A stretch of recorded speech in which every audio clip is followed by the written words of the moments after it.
Hi, in this video I just want to take a look at this new Blackmagic Pocket Cinema camera. There's some things I want to go over that I think are awesome. There are some things I think you need to consider before purchasing it. And there's some things I don't think anybody's talking about.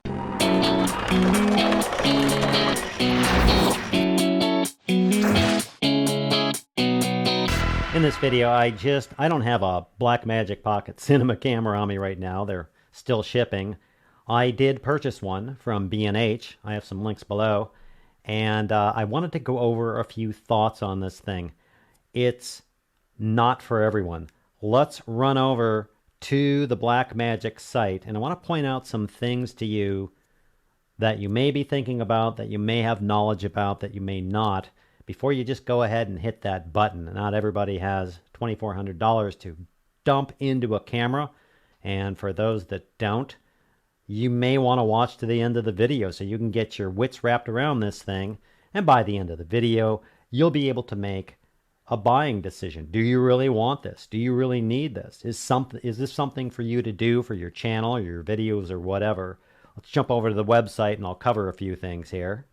Okay, obviously there's a lot of hoopla going on about this camera, that it shoots in 6K. It's quite something. Now, if you've checked into the Pocket Cinema camera, the 4K, which came out about a year ago, and unfortunately, I do have my opinions about that. I mean, think about it. If you just purchased the Pocket Cinema 4K camera and you dumped, I don't know what it is now, $1,400 for that, for an extra $1,000 or $1,200, a year later they come out with this. I don't know. I'd be kind of ticked off. I'd be ticked off. I purchased it. I did not buy a Pocket Cinema 4K. I have a lot of reasons for doing that, which I'll explain in the video. I have a lot of reasons for jumping all over and purchasing this camera. But, you know, I have the money. I do well at what I do. I'm paid well, and I have money. That's a crime. I'm sorry. Some people are wavering where they don't have a lot of money, and some people really don't have that much money. And for those that don't have that much money or are wavering, let's take a look at this thing, and let's go through the reasons why I think this is a good deal for those that need it, want it, or would like it. Now, as we look over here, it's obviously, I'm not going to go through all the stuff that there's going to be a million other videos that have gone through. I'm going to go through my reasons for buying it and why I think if you have the money and really want this, and there's some caveats. For instance, here's the new 6K camera. That's the 4K. That's the 6K. The first reason I bought this is because it has a Canon EF mount. I shouldn't say it's Canon, but it has an EF lens mount. Now, I have a ton of EF mount lenses. I have a Canon camcorder. I have 3 Canon cameras, a 5D Mark III, a T3i, a 600D, a 200D. I think that's it. There may be one other camera. I forget what they are. But that's important to me. I have a good $2,000, $3,000 invested in glass. I don't want to get this and pay $600, $700 or $500 for a mount to adapt my lenses and go through all that. I just want to mount my lenses. For me, that was important. For me, that was one of the things. To be honest, 6K is awesome. It was not a selling point for me. It's not like I'm really interested in doing YouTube videos where I'm doing a talking head and shooting in 6K. Woo! I mean, come on. I shoot some of mine in 4K. In fact, I shoot most of my videos when I'm live over in the studio at 1080p. And I render it high in double size in 4K. YouTube likes it and it looks just fine. That's not why I bought this camera. But the fact that it has the EF mounts was definitely one of the selling points for me. Now, sure, I can shoot 6K and that's great. Now, the thing about it is, as time goes along, originally when there was 720, that came out with 1080, and everybody's like, whatever, dude. And then it became almost a crime to have 720. Then they came out with 4K. A lot of people were like, whatever, dude. Now it's gotten to the point where people are buying 4K cameras. They're almost becoming a thing. The same thing's going to happen here. The one thing I must say about the 6K is I'm future-proofed if I buy this camera, which is good. And I was also looking for a 4K camera replacement for my Canon 5D Mark III, and this fits the bill for me because, you could still shoot 1080 with this camera. You could still shoot 4K. You could still shoot 6K. I doubt I will be shooting 6K anytime, although the computers and things I have handle it. Some shots, the Hollywood look. Same thing as the 4K. In fact, the Pocket Cinema 4K, it's basically the same body with a few exceptions that I'll show you. Obviously, the mount is different. Fiber polycarbonate composite, it's basically the same thing. Because remember up here, they're talking about these two cameras. These are basically the same, more or less. The controls are great. I love how the front of the camera, it's got an excellent grip for what I can see. I did have my hands on the 4K Pocket Cinema at NAB in April. I wasn't buying yet because it just had some things I didn't like, mainly the EF mounts, as I've covered. But it's basically the same thing with some extra goodies on it. Now, they're just showing you the resolution on this. It does have a high-resolution cinematic digital film sensor. If you look at the sensor sizes on these, and a lot of people cover this, it's a Super 35. Is it actually a Super 35? No, it's a bit smaller. It doesn't matter. This Super 35 sensor, when they start talking about that, they're not quite as defined as other sensors. It's not a big deal to me. Having a larger sensor, I think, is awesome. Let's keep going down here. That sold me. It's compatible with all my cinema lenses. It's compatible with all my EF mount lenses. I have EF mounts everywhere. And obviously, if I want to go to another lens type, I can use an adapter. But I don't want to be forced on it. I just don't like using adapters like that. I don't want to get an adapter for that and make it even longer. Dynamic range, they talk about both cameras have 13 stops of dynamic range, which is great. DaVinci Resolve is included with the camera. I'm going to cover that in a minute in one of the missing things. Dual gain ISO, that's great. You're going to see a bunch of stuff about dual gain ISO. People are going to go over these specs and they're just going to go, wow. Some shot video, that's awesome. Now, production-friendly file formats. I have had my hands on some footage, and Blackmagic RAW is really good. It's really fast. It's really easy to edit, and it's just not a beast like some others. I'm excited about that. Here's one thing you need to take into account. Now, if you're going to be shooting 6K on this thing, you're going to need some really, really fast cards. It does feature a CFast, or you can use the SD UHS-II card recorders. It has a USB expansion port. So you could get a direct, just hook it up to a direct like a 1 terabyte drive, and you're done, which is probably what I'll do. These cards, when you go to buy this camera, realize right now you're going to need about a 300 megabyte per second card, which is the fastest you can get on these SD cards. They're going to cost you some coin. They're about $150 a piece for 128 gigabyte, and they go up from there. You need to take that into account into your buying decision, if that's a thing. RAW, I've already talked about that. The touch screen, obviously, it's got the same thing on both cameras. Nothing new there. This is interesting as it does have some features from the Ursa Mini Pro. They've upgraded a few things here. I won't go into that. You can check it out. Their color science, fine. We'll see when I get my hands on this. This is quite interesting. If you look here, it's really nice with a lot of options. You have a 3.5 millimeter input jack, which is great. You have an actual, believe it or not, XLR audio connection. That's a big deal for me.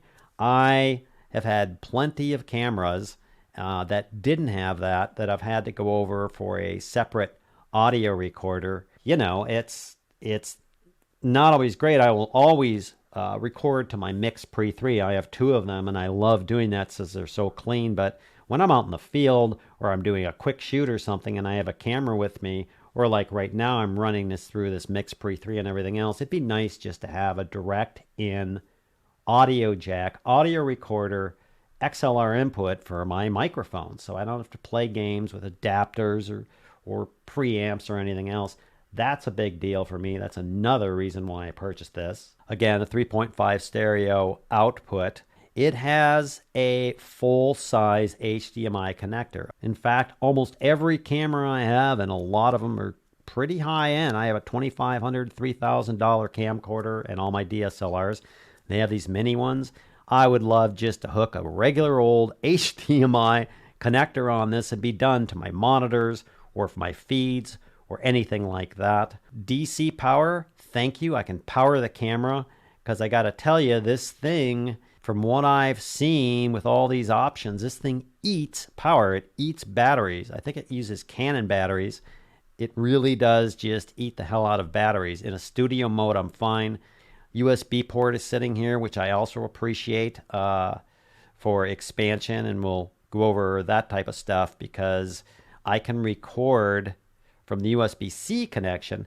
I can just record direct to media, as we saw up here. I can just go into the USB-C port, come out here, and instead of using cards and stuff, I can just record direct to this media. If I have a 1 or 2 or 3 terabyte disk, those are pretty cheap. Some of them are almost as cheap as these cards now. That's a big deal to me. Another buying decision that I went with. 4 built-in microphones. So you have a 3.5 stereo input here. You have the XLR, which provides phantom power, very important. And also important is that it has a headphone jack for monitoring. Some cameras don't. If you're new to this and you've purchased some cameras and you got no headphone jack, that's kind of a shame because you can't really monitor what's going on. This is also a big deal. If you don't know what a LUT is, it's a lookup table. Basically, the thing comes along, and when you shoot in, I don't want to get into this for you too much if you're new to this. When you shoot, it can look very gray and not very good, and you're trying to capture all the data and information for color correction later. This lookup table, it basically looks up all the different colors and maps them. So for these different shooting modes, these different looks, it has these, which is just fantastic. I've covered the USB-C for recording direct. You'll see here that we're not talking about this. Blackmagic Pocket Cinema 6K at 24 frames per second. You're looking at 250 gigabyte card. You're looking at getting about 65 minutes and about 30 minutes at 60 frames per second. We'll cover that in a minute. So this thing, now we're talking about the highest you can go on this, and you're shooting raw. We're talking about eating up stuff. I'm not going to shoot Blackmagic 6K RAW for my YouTube channel, but in the future and for various projects, definitely. Also, something I'm really excited about, it has a built-in timecode generator. If you don't know what timecode is, it's kind of important.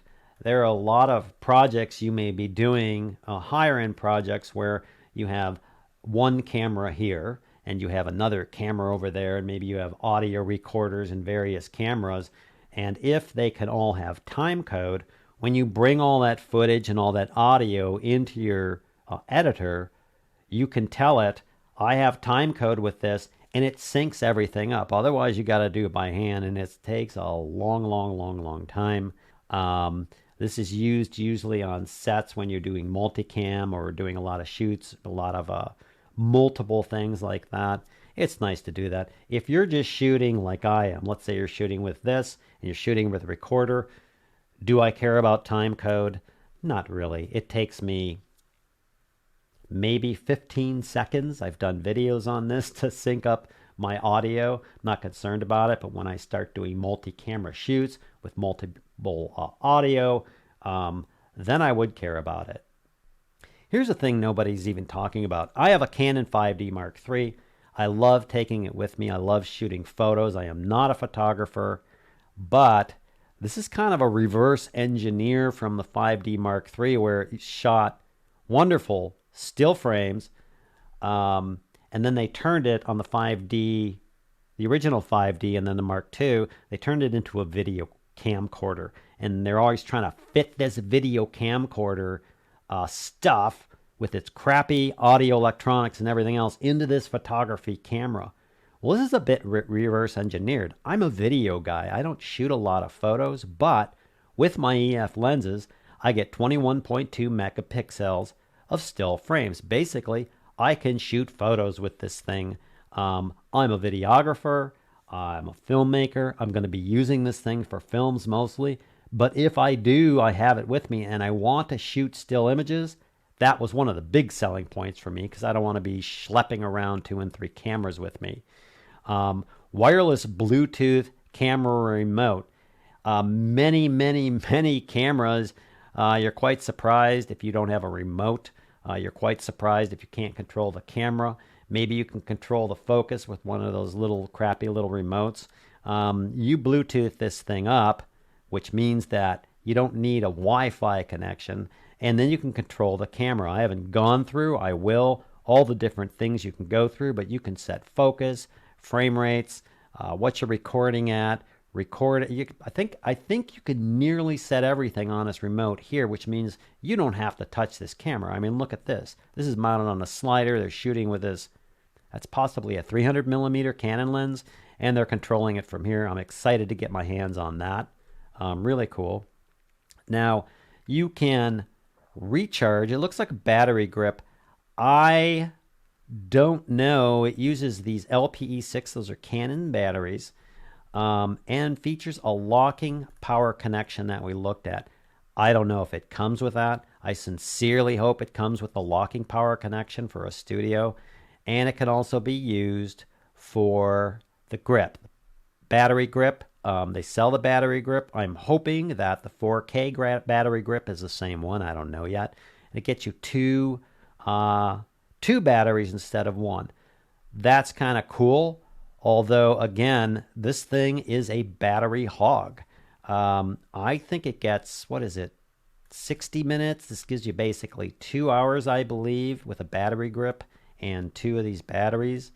You know, you're just going to have to deal with stuff like that. You have to deal with stuff like that on a larger camera. If you'll see these larger cameras, these Red and these Aries, and even the Canon, like the larger 300 Mark II and stuff like that, usually don't go out with these little batteries and expect to shoot for 2 or 3 or 4 hours. Plus, it's not like you're shooting for 2 or 3 or 4 hours straight. You're going to be playing your shots. It's the same thing with this camera. You're going to hook a giant, battery pack to this thing if you're heading out to the woods, or you're going to use some sort of battery that gives you enough charge to shoot as long as you want. It's just planning. If you expect to get this thing and plug in the little battery, which I hope is included, the LPE6 is it from the Canon, and you're going to plug one little battery in there and you're going to go to the park and you're going to shoot all day, well, you better take short shots. So you're going to have to consider that you're buying this camera. You're going to have to consider, I hope they include the DC power. If they don't, you're going to have to buy that. Hopefully you already have the lenses, but you can buy Canon lenses. They're good, which means you can also use your cinema lenses, which is awesome for me. And if you're going to go out and shoot and you're actually going to use this remotely for a long period of time, yeah, you need to consider a larger battery, or a 95 or 150 volt battery powering this thing so you can get 3 or 4 hours of shooting time out of that. It's just another consideration. You don't buy a camera like this for $2,400 and then it gets shipped to your door. You're going to open the box and you're going to go, well, heck, I don't have a lens. I have this crummy little battery. I don't even know if they include the battery. You're going to have to purchase more. And I'll get into that in a minute. So that's the battery. A DC cable pack. Here it is. This cable's with a D-tap. A D-tap is what I was talking about, being able to plug into these larger batteries. And you can also, they also have AC power type things that'll DAP. The pocket battery grip, it looks like it's going to work for the 6K too. The USB-C expansion port, you can power the camera and recharge the internal battery. That's important if you're going to be using this. You need to plug in. Again, I don't know if it comes with that. And it uses these Canon LPE6 batteries. Now, just a little bit on DaVinci Resolve. I think one of the things that isn't talked about, I mean, frankly, I'm a Premiere Pro guy. I've been for 15 or 20 years. You're not going to get me away from Premiere Pro and its integration with After Effects and Photoshop and all that. You're just not. Although I am going to start checking out DaVinci. There's just too much noise about it, how good it's doing, and understated thing, I believe I've been told the new DaVinci Resolve will include multicam editing, which makes sense. You're using this camera, you're using 4 and 6K, you're able to shoot multicams and time sync it. Being able to do multicam editing is really important for a lot of people who have more than one camera. I think that's great. And there are a lot of things in DaVinci Resolve that you can do. The editing, I've looked at some of these. I haven't really delved in it. The method of editing in DaVinci Resolve versus something like Premiere Pro, it's not so much the workflow, but the way you edit and move things and add things and color correct things is really quite different. You're not going to jump into DaVinci and 2 days later you're going to be editing like you are in Premiere Pro, or vice versa if you're not used to those. But I'm willing to invest some time into that. In fact, I'm probably going to make a course on DaVinci Resolve as I train myself and I train you. Back to the camera. So that's a good thing. You're getting DaVinci Resolve. And the thing is it's free. It comes with the camera. It's a good editor. I mean, a lot of people use it. I don't want to get into Premiere Pro's better, DaVinci's better, my iPhone's better, Android's better, Mac's better, Windows is better, whatever. I don't care. Whatever you use that works, gets the job done, is what's the best for you. And there's no reason fighting with other people that have their own tools and use their own cameras and use their own tools to get their job done. If they have the tools and it gets the job done for them, just pat them on the back. Good choice. Let's just run over this workflow really quick. There's a bunch of videos on their website. Most of them are 4K. Some of them are 6K. You can go look. Like here's a Pocket Cinema 6K where you can go look at the footage. You can actually download the files. They're massive, of course. And the documentary. Let's keep going through here. I want to get down to here.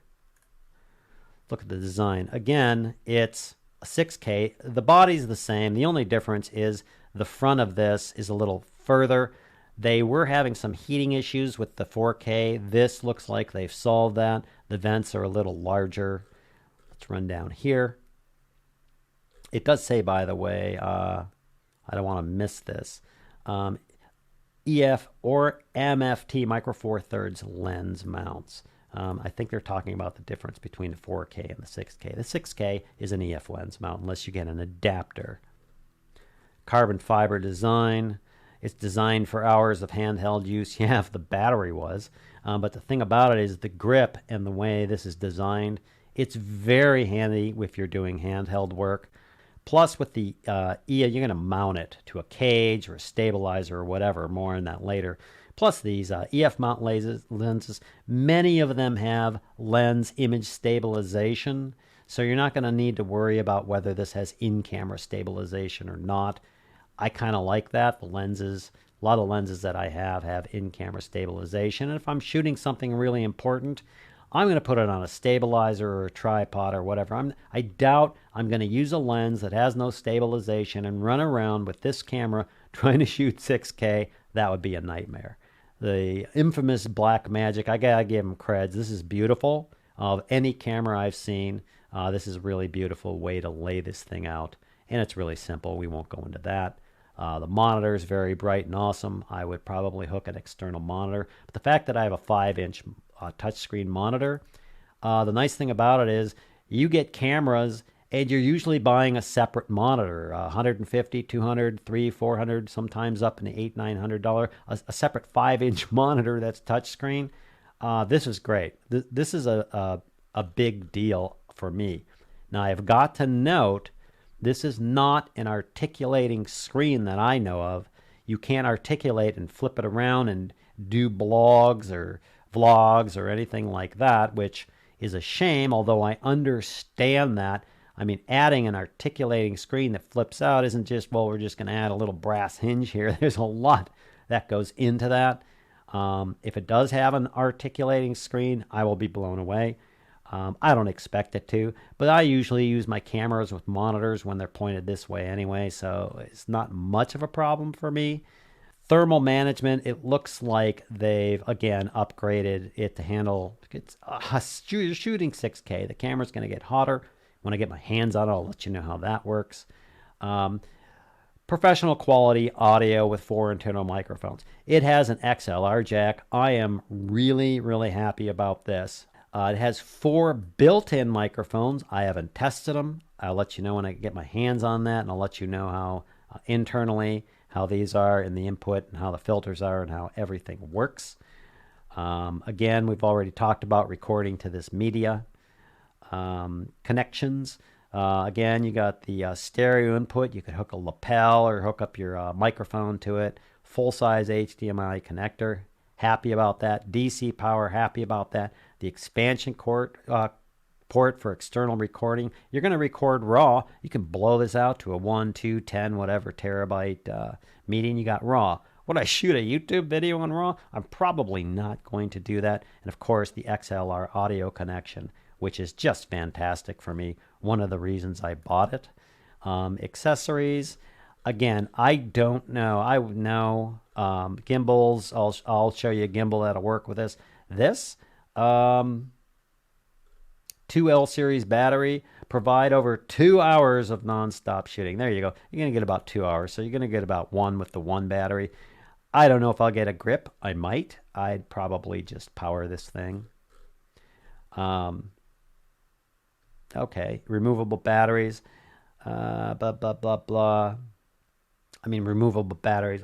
I don't know. I think they're just saying they're removable. I don't think you can pull the battery while you're shooting and keep going. I'll be surprised. Again, I'll let you know if that occurs. Recording to this media, again, that's the way to go. Okay, pro microphones, whatever. Time code generator, that could be a deal for some people, which is great. And again, they're talking about the internal software. I need to get my hands on this. I used it at NAB. It's fantastic. It's easy. It's intuitive. I'll let you know when I do a full review when I get this thing up in a few days. And they're just going through all the different software, how it works, their internal software. Blackmagic RAW. I have played with these files. These things are super awesome, super small, super raw, and super great. They say it right here. Working with traditional video codecs is faster. Quality is damaged because of the limitation to 10-bit and 422, 12:1 settings. This is the compression that you can use or not. Q5, there's a 3:1 compression. It doesn't matter. These compressed files they look fantastic. You can download some clips from this thing. This is an interesting thing that isn't talked about at all. There's an advanced demosaic in the camera. Color science, I need to see what it is. I don't even 4.0. I want to put it up against my Canons. This is what I was talking about before. If you're not familiar with LUTs, when you shoot in RAW, it just looks kind of gray and like that. They're talking about with RAW settings, certain RAW settings that you can use their color science and do that. I want to know if I can grade this thing, and be able to see it in camera with the LUTs as I was talking about. That's fantastic. So you can set this to a constant quality or a constant bit rate. So you can prioritize the image quality. If you look at this, full sensor at 6144, uncompressed. I mean, nothing. We're talking nothing, totally uncompressed. 990 megabytes per second. I'm sorry, but I don't think I have a card or something that's going to handle it. We're going to be right about here until they get faster cards. So you're going to be shooting over here in 6K pocket cinema. That's normal uncompressed. You're not going to shoot that unless you have higher end cameras. Looks like their bit rates are really great. A constant quality, that could be a problem. Again, I'll test it. About 300 megabytes per second are the cards I have right now. But of course, if you're using an external SDI or whatever, that may work. I have to check that out. Yeah, it's fast. I've already been over that. There you go. 306.67 frames per second at an 8:1 constant bit rate. We'll keep going. We've talked about LUTs. I don't know what this raw player is. Looks like there's a player. Looks like you can take it, load your footage in, and just play and see it on your computer. That's really handy, so you don't have to go look at your shots, I think, for reviewing shots on a computer. I mean, think about it. They've used their 6K Blackmagic Pocket Cinema camera, and they've designed their software around their own codecs, around their own shooting. This is probably more than likely going to work. DaVinci Resolve is going to work just fantastic with this. Again, I don't know. I'm going to get my hands on it. Don't care. And there you go. That's pretty much. Surprisingly, it's $24.95, and that kind of blows me away. That's fantastic. Those are my thoughts on the Pocket Cinema Camera 6K. The minute I went through and saw it had EF lens mounts, the minute I went through and saw that it could take 21.6 megapixel photos, I was done. I've been looking for a replacement for my 5D Mark III for my YouTube shooting. I wanted to move to 4K. I wanted to do a course on DaVinci Resolve forever and go through it. And you know how I will do things. It will be basic. And you'll also see a bunch of other courses on all sorts of different editors if you don't use that coming from me. Anyway, I hope that helps. I hope that makes you take a look at this thing and use your brains to decide whether you must have this camera. It'd be nice to have this camera, or just no way, you don't need this camera. That's important. You can get caught up in the hype and people can go, well, look at the footage and look at the 6K footage, and that's really important. I mean, seriously, are you going to go out and shoot 6K footage of your kid? So for most of the people watching my channel, take a look at it. If you got a lot of money and you're into buying cameras, well, go buy the thing. Me, I do well. I make a lot of money, not off of YouTube, but I make a lot of money with what I do and have in the past. So I'm okay with going out and buying things. You may be in that middle tier where it's a little painful, but if it's a little painful for you, look at what you're getting, look at the future proof of this, and you should probably wait until you hit that button and get in trouble with whoever you're going to get in trouble with, and know the things that you're going to get. I will review this camera. I will show you all the additions that you're going to need for this. I will show you right out of the box what you get and don't, what you're going to need to add, how much that's all going to cost, what you really get from this thing. And then you'll know before you go to purchase it. For someone on the lower end that doesn't make a lot of money, or someone who already has a camera, like if you have the Blackmagic Pocket Cinema 4K, if you purchased that a year ago and you're boo-hooing over that, don't worry about it. You got a great 4K camera. If you just purchased the 4K Canon or the 4K Nikon or the 4K, you purchased a GH, whatever you just purchased, don't cry over it. You've got a great camera, and I promise you, there are many people with T3 eyes out there, 5D Mark IIs and 3s, and various cameras like that they haven't even begun to investigate what they can do with that camera. And frankly, if you have a camera like that, and you're kind of like, man, that's a bit too much money, then take your camera and use it to the hilt. Learn how to use that camera to the hilt.